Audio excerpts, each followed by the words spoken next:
Hello everyone, this is Mo Be the Yarny, and it is Tuesday with Mo, and I thank you for joining me today. And if it's your first time here, I thank you for stopping by. And if you like what you see, you can give me a thumbs up, or you can hit subscribe. And if you're joining me again and you're a subscriber, I thank you for coming back. So I'm going to show you a few things that I have been working on. And I did manage to get a few things progressed this week. I did manage to find some things that I had lost also, but my channel is all about crocheting. Sometimes it's about rambling about things that I've been doing or things I've been working on that's not crocheting. But I'm just going to show you a few things now that I've been working on. One of them is the fall shawl I've been working on. I think I'm going to call it just a desert flower shawl because it is in, I'm working with the Red Heart Roll With It Sparkle, and it's in the color Sedona, which are all these pretty colors here. And it has a lot of sparkle. I'm sure you can see those sparkles. I have gotten a little farther on it because I've been giving myself time with each project, at least an hour or two with each one. So here's how it's going. It takes longer because I'm using the jasmine stitch in here. And the jasmine stitch is a yarn eater, but I do like the way it's turning out. If you're going to have a flowered shawl, you need a flower pattern in it. So here's it. I love these colors. So it's pretty nice. It's still kind of airy, but there is some solidness to it. Where the jasmine stitch is, it's pretty solid, but I like how that's turning out. And I am not color controlling this one. I'm just letting the yarn do the color controlling as it transitions. But it takes three rows of the jasmine stitch to get a nice flower that I like. So that's what I'm doing on each turn. This is still the first roll, the first cake, and I still have this much to go on the first one. So it'll probably be a 2-cake shawl, but I do like that. These cakes are, let's see, it says they're a 4, but they're very thin. I would consider it more a 3 weight, but it has, it's 97% acrylic, 3% other fibers, which is that sparkle that you see in here. They're 5.29 ounces, 561 yards, 150 grams, 513 meters. And it says that you can, the washing instructions, wash in cold. You can dry it on low heat. No ironing and no bleach. Or as Erin would say, no triangles. And yeah, the color, I really like this color, which is Sedona it's called. And this is my first time using the Roll With It colors. I made my Summer Night Shawl tutorial in one of the other Roll With It's, but I liked how it turned out too. So that one's coming along. And I've been working on my sweater. I forgot to bring the other sweater in here to show you guys what I'm talking about. But maybe I can show you with what I've got done so far. I am making another, I think this will be my 5th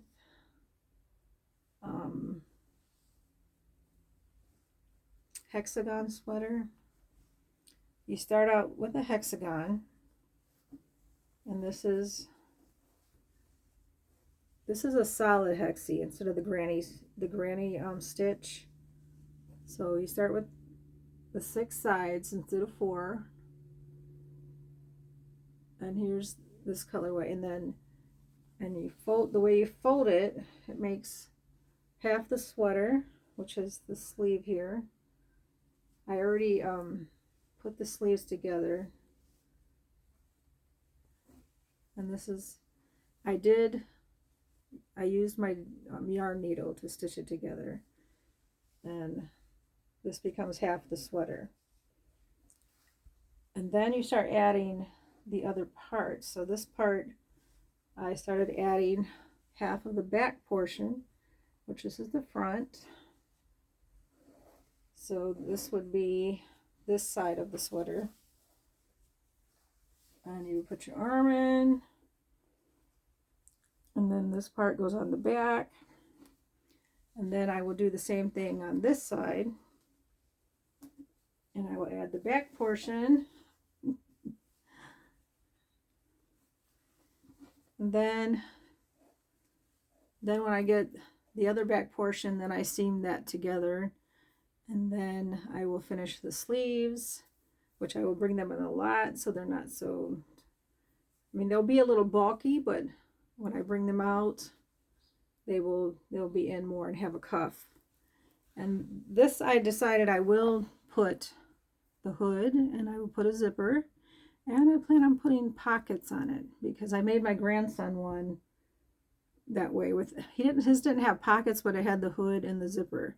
And I really, really liked his, so I decided to make myself one in the gray colors.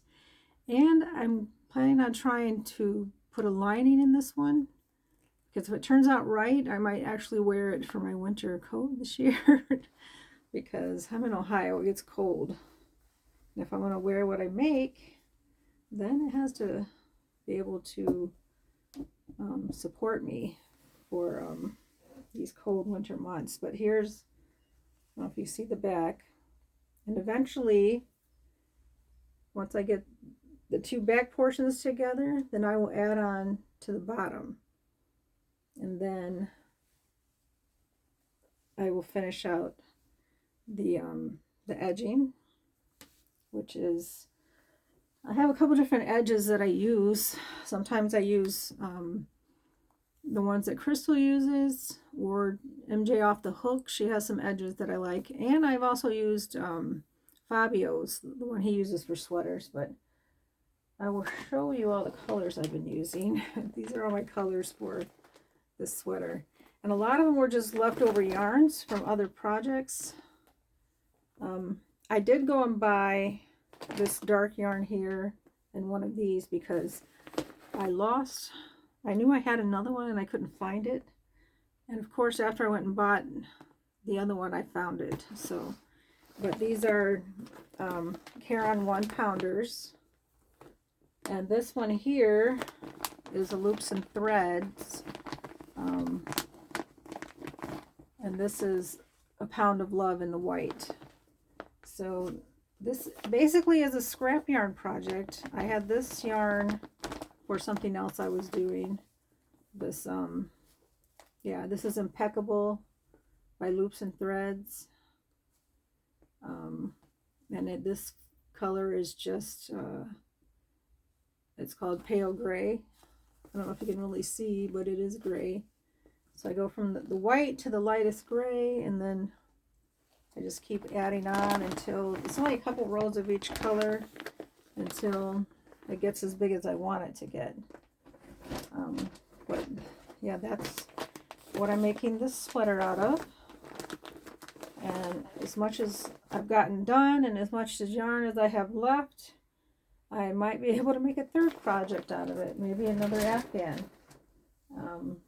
Because I like to have them on the couch in the winter when people come over. So that might be another couch gan in the works.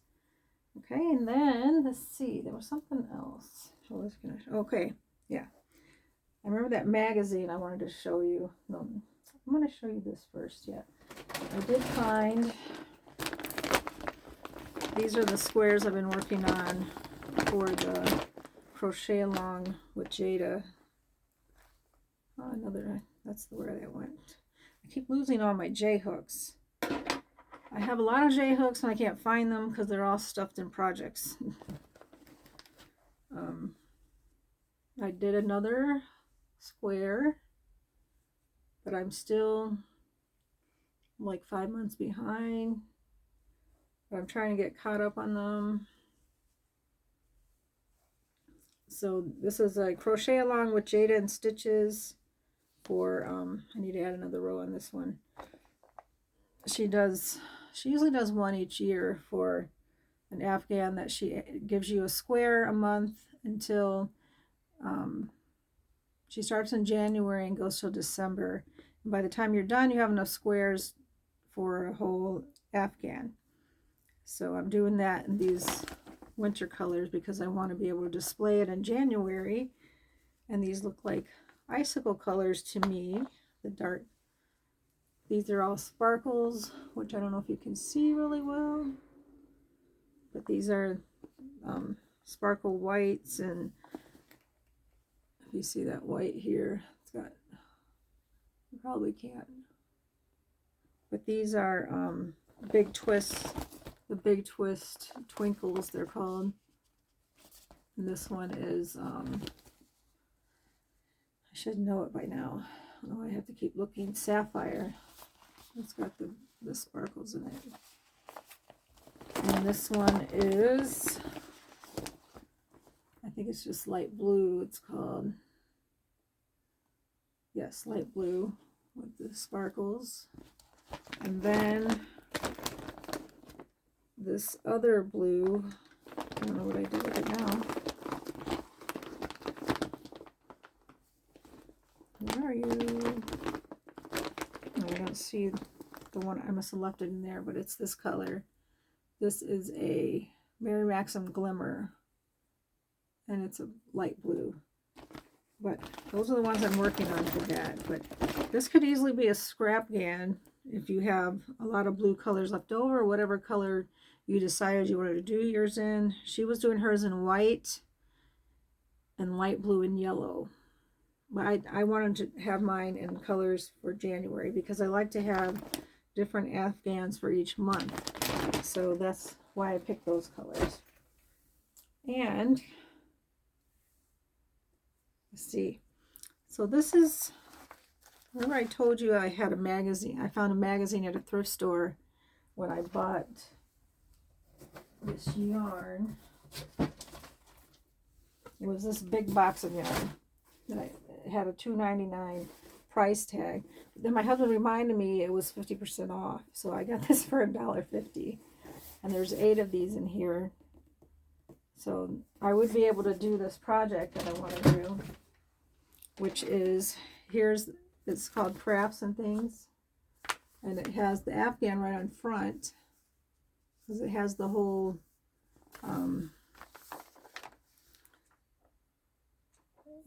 instructions for the Afghan in here. And a long time ago, this magazine is from 1991, I believe. And it was back in the early 90s. We bought our house in 93. It was right after that we moved in that I made a full Afghan that fit our bed. But I was a novice then, which was 31 years ago when we moved in here. So I didn't have all the knowledge I do now about piecing things together. So as soon as the first time I washed it, a lot of the corners came loose. And I remember putting it somewhere so I could fix it. And then I don't know what happened to it, but the Afghan is called Roses and Lace. And it tells you how to make each one. So I have a lighter color beige. Calls for the lighter color, which would be this one. And then it calls for a darker beige. So, or taupe, they call it pale taupe. A green color for the leaves. And then for the dark color, they're calling it a rose color. So you could probably do this. You could do the roses in all different colors if you wanted to. But yeah, that's one square there. So I could easily do, it says to make,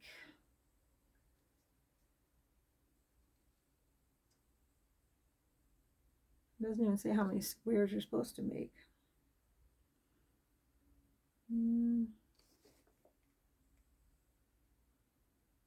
Depending on what size you want to make is how many squares you make.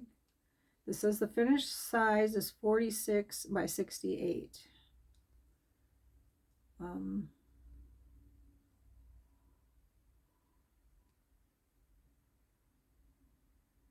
And one motif makes an 11-inch square. So, but you could probably make it as big as you want or as small as you want.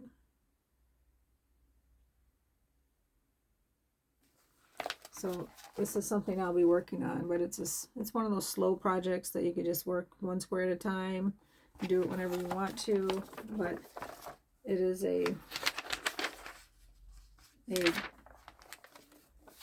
not a thrift project, but I would call it a vintage project.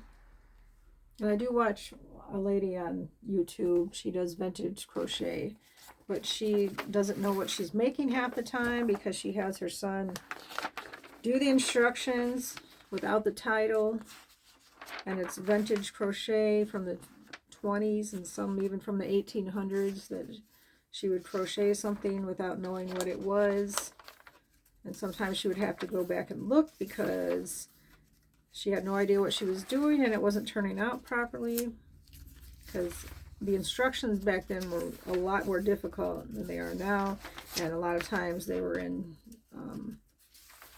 the European instructions, which they're a little bit different than American. You know, the doubles or triples are different. A double for them would be a single for us, so you have to look at, you know, what they're saying for that. But enough of that. But yeah, this is going to be a project that I will be doing, and I will try to get my first square. I got to get the darker, the rose colors. I want to see what I want to pick out for that. But I like the way that they joined it. It's a zigzag join that they use on it, which is really cute. So I want to see how that turns out. So that'll be another project I'll be working on. And I have been working on slippers. I designated this yarn for slippers, and I have a bunch of it. This is the Hometown by Lion Brand, and this colorway is, it's called Anchorage Ice, which is like just grays and black and white, and it's got some iridescence and it's very squishy. It says it's a number 5. No, it says it's a 6, but I would say more of a 5, and it would be a thin 5 to me. A lot of these I have to double to make some cozy slippers because they're not as thick as the number they say. Good slippers are good with, if you want some cozy slippers, you need, like I use this Bernat baby yarn for slippers a lot because I had so much of it. Now this makes nice slippers. This says it is a 6. And it turns out it makes really nice squishy slippers. I know my voice is going, but it'll be all right. But that's what I'm working on, and I did get a few things finished. And I have been working on my pulling project. I just didn't bring it in. And if you're wondering what pulling is, this is one of the pulling things I was doing. I don't know if I'm holding it up right. This one is just done with a mainstay, and it's done with the moss stitch, And if you do your stitches correctly, that means you have to count them, then it will create this pattern. But if you don't make the yarn do what you want, it won't create this pattern. It'll just be, yeah, so you have to count your stitches and make sure that you have the same amount of each in each row that you're going, of each color, because some of them might only have one stitch, one of the colors, but you just have to keep track of them. And if you're interested in doing pulling, I advise you to look up Erica from It's Time for Yarn, because when I get stuck doing one of mine, then I'll look her up again and watch what she does, because she makes it simple. I know there's Marley Bird used to do it but hers are like really old, but she does the newer ones. I think there's another lady, but I can't remember her name. But it's just, if you're obsessive about doing patterns that give you a challenge, then maybe pulling is something you could try. And you can pull with the new yarns for Granny Squares from Red Heart. It's just a different kind of pulling. Your squares are not going to be the same, and they'll crisscross differently because the sizes of the yarn are different. But you can pull with it. You just have to watch where your crosses are, if that makes sense. But yeah, so that's about it for today. But that's what I'm working on. And I still have a lot of unfinished projects. I have a tote full of whips that when I finish some of these, I can get out and work on. Like I still have this sweater that I started, and then I didn't get it finished because there's another one of my hooks. Yeah, they're all stuck in projects. So no wonder I can't find them. No, that's an H hook, so yeah. But sometimes if I have a lot of some hooks, I'll leave them in, so I know which one I'm using. But someone suggested taking a picture on your phone of the hook and the yarn that you're using for certain projects, but I don't think that would work out for me because I just have too many. But yeah, I got that one to finish. I still have my big gray one that's really thick to finish, but I'm not in a hurry for that. And I have a few just projects that I'm playing around with.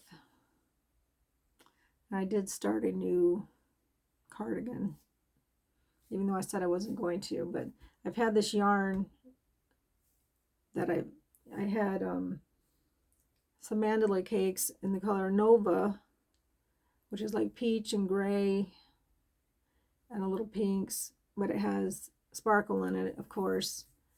And I've had it for a couple of years and I haven't used it for anything.